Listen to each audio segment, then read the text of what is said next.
কিছুক্ষণ আগেই জনতার দরবারে যান মুখ্যমন্ত্রী শুভেন্দু অধিকারী, যেখানে তিনি সাধারণ মানুষের অভাব অভিযোগের কথা শুনছিলেন। আর কিছুক্ষণের মধ্যেই দ্বিতীয় মন্ত্রিসভার বৈঠকও হবে, যে বৈঠকে বেশ কিছু গুরুত্বপূর্ণ সিদ্ধান্ত নেওয়া হতে পারে বলে এখনো পর্যন্ত জানা যাচ্ছে। গত সপ্তাহে প্রথম মন্ত্রিসভার বৈঠক করেন তিনি। একের পর এক বড় ঘোষণা করেছিলেন সেদিন 5 জন মন্ত্রীকে নিয়ে মুখ্যমন্ত্রী শুভেন্দু অধিকারী। আজ দ্বিতীয় মন্ত্রিসভার বৈঠক, আর সেই বৈঠকের আগে সল্টলেকে বিজেপির দপ্তরে জনতার দরবারে উপস্থিত ছিলেন তিনি। সেই সময়ের ছবি আপনারা দেখতে পাচ্ছেন। সাধারণ মানুষের সঙ্গে কথা বলেন, তাদের অভাব অভিযোগের কথা শোনেন মুখ্যমন্ত্রী শুভেন্দু অধিকারী।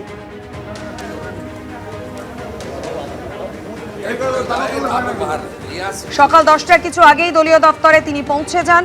লকেট চট্টোপাধ্যায়, শশী অগ্নিহোত্রীদের নিয়ে মানুষের অভাব অভিযোগের কথা শোনেন মুখ্যমন্ত্রী শুভেন্দু অধিকারী।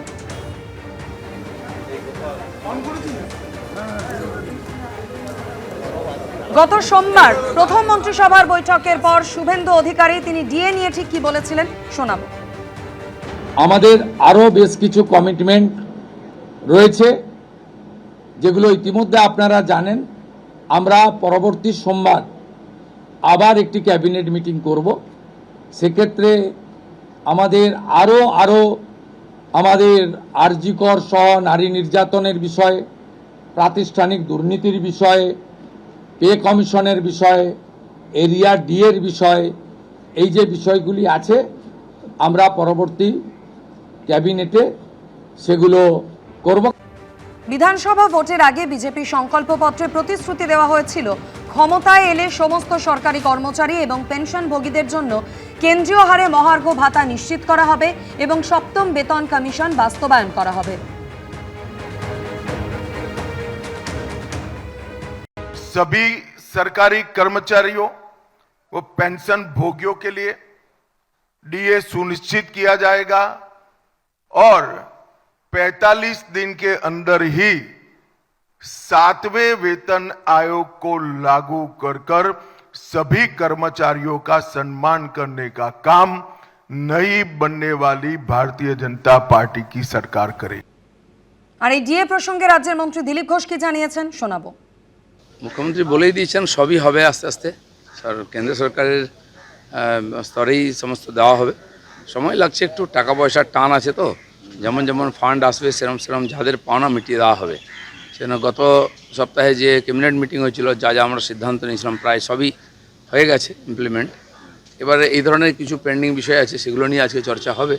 প্রথম মন্ত্রিসভা বৈঠকের পরই মুখ্যমন্ত্রী শুভেন্দু অধিকারী বলেছিলেন সরকারি চাকরিতে বয়স সীমা বৃদ্ধি করা হবে। আর সেই প্রসঙ্গে এবার বিজ্ঞপ্তি জারি করল রাজ্য সরকার। চাকরির আবেদনের বয়সের ঊর্ধ্বসীমা 5 বছর বৃদ্ধি বিজ্ঞপ্তি করে জানালো রাজ্য সরকার। গ্রুপ এ পদে চাকরির সর্বোচ্চ বয়সসীমা বাড়িয়ে করা হয়েছে 41 বছর। গ্রুপ বি পদে সর্বোচ্চ বয়সসীমা করা হয়েছে 44 বছর। গ্রুপ সি এবং ডি পদে সর্বোচ্চ বয়সসীমা বাড়িয়ে করা হয়েছে 45 বছর। রাজ্য সরকারি সংস্থা, সরকারি কোম্পানি এবং স্থানীয় কর্তৃপক্ষের নিয়োগের ক্ষেত্রেও সর্বোচ্চ বয়সসীমা 45 বছর করা হয়েছে। 2026 সালের 11ই মে থেকে এই নির্দেশ কার্যকর করা হবে। বিজ্ঞপ্তি জারি রাজ্য সরকারের।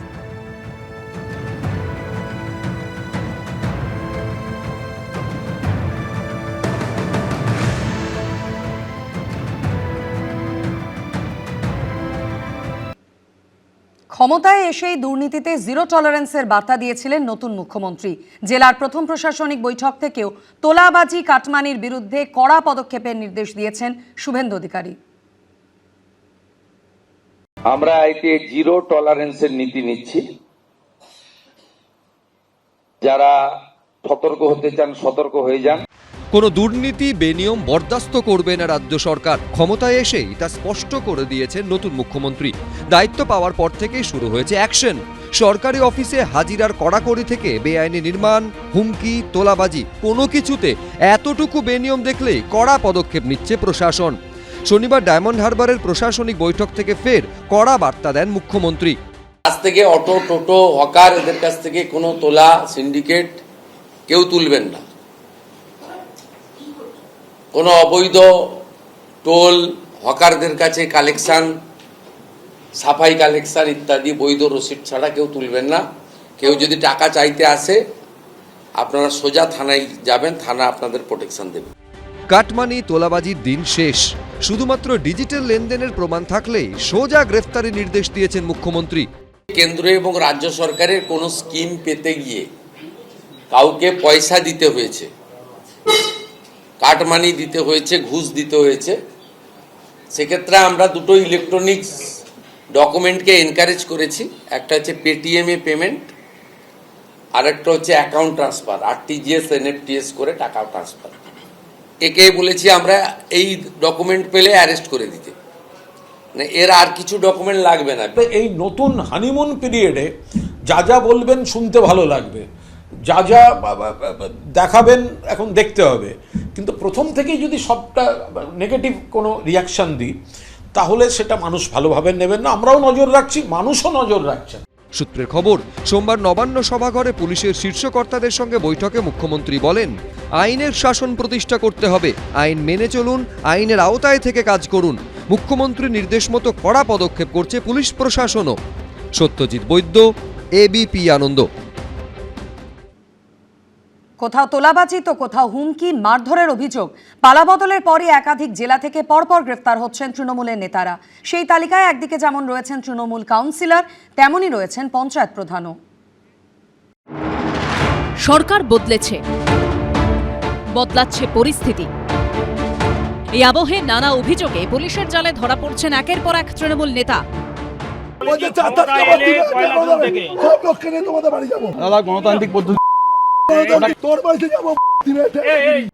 হুমকি, গালিগালাজ, এমনকি কলার ধরে টানা হিঁচড়া, চূড়ান্ত হেনস্থা। অভিযোগ, ভোটের আগে এভাবেই দাদাগিরি করতে দেখা যেত হুগলির বৈদ্যবাটি পৌরসভার 4 নম্বর ওয়ার্ডের তৃণমূল কাউন্সিলর রাজু পারুই ওরফে চন্ডেকে। ভাইরাল হয়েছে সেরকম কিছু ভিডিও। এবার রাজ্যে পালাবদল হতেই সেই তৃণমূল নেতাকে গ্রেপ্তার করল পুলিশ।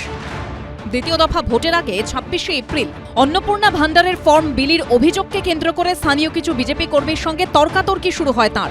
এরপরই দেখা যায় বিজেপি কর্মীদের গালিগালাজের পাশাপাশি কলার ধরে টানা হেঁচড়া, এমনকি একাধিকবার ধাক্কা মারছেন তিনি। এই মন্টু, ফর্ম ফিলআপই হয়নি, প্রতিশ্রুতি দিচ্ছ? কোনো প্রতিশ্রুতি দিইনি। আমি নেবে ফর্ম দিই না, ফর্ম দেয়নি, এটা ফর্ম। তাৎপর্যপূর্ণ বিষয়, নিজেই ফেসবুকে এই ভিডিও পোস্ট করেন তৃণমূল কাউন্সিলর। পরে তা ভাইরাল হয়। এরপর বিজেপি অভিযোগ জানালে তাকে শ্রীরামপুর থানায় ডাকা হয়, তবে তখন তাকে গ্রেপ্তার করেনি পুলিশ। হঠাৎ করে অতর্কিতে রাজু পারুই চন্ডে 4 নম্বর ওয়ার্ডের তৃণমূল কাউন্সিলর এবং তার সহযোগী মন্টু দুজনে মিলে আমাদের উপর হামলা চালায়, আমাদের কলার ধরে ফেলে দেয়, আমাদের অত্যাচার করে এবং মারধর করে। পালাবদলের পর শনিবার বিজেপির তরফ থেকে লিখিত অভিযোগ করা হলে তৃণমূল কাউন্সিলরকে গ্রেপ্তার করে শ্রীরামপুর থানা। তোমাকে ধরলো কেন? ধরলো গত 26 তারিখ ভোটে লক্ষ্মীর এই অন্নপূর্ণা ভান্ডার নিয়ে ওরা করছিল, অন্নপূর্ণা ভান্ডার, ওটা আমি প্রতিবাদ জন্য আমাকে এই কেস দিল, আমি দিয়েছি হুমকি বলছি। অন্যদিকে তোলাবাজির অভিযোগে গ্রেপ্তার হলেন কৃষ্ণনগর 1 নম্বর পঞ্চায়েত সমিতির কৃষি কর্মাধ্যক্ষ তৃণমূল নেতা সরজিৎ বিশ্বাস। শনিবার গভীর রাতে তাকে গ্রেপ্তার করে কোতোয়ালি থানার পুলিশ। কি কারণে ধরলো আমি এখনো কিছু জানি না, আমাকে কালকে তুলে নিয়ে এসে রেখে দিয়েছে, এখন কিছু বলছে না। তোলাবাজি, হুমকি, মারধর সহ একাধিক অভিযোগে গ্রেপ্তার করা হয়েছে হুগলির তৃণমূল নেতা ও পঞ্চায়েত প্রধান রাজদীপ দেকে। তিনি তৃণমূল পরিচালিত কামারপুকুর পঞ্চায়েতের প্রধান। স্থানীয় সূত্রে দাবি, তারকেশ্বরের পরাজিত তৃণমূল প্রার্থী রামেন্দু সিংহ রায়ের অত্যন্ত ঘনিষ্ঠ তিনি। দিনহাটা শহর ব্লকের প্রাক্তন যুব সভানেত্রী মৌমিতা ভট্টাচার্যকে গ্রেপ্তার করল পুলিশ। অভিযোগ, 2024 সালে দিনহাটা পুরসভায় দুর্নীতি হয়।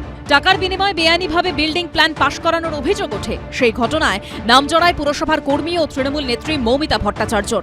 বিজেপি সরকার আসতেই এবার তাঁকে গ্রেপ্তার করা হলো। সৌরভ বন্দ্যোপাধ্যায়, বাপন সাঁতরা ও শুভেন্দু ভট্টাচার্যর রিপোর্ট, এবিপি আনন্দ। এবিপি আনন্দ, এগিয়ে থাকে, এগিয়ে রাখে।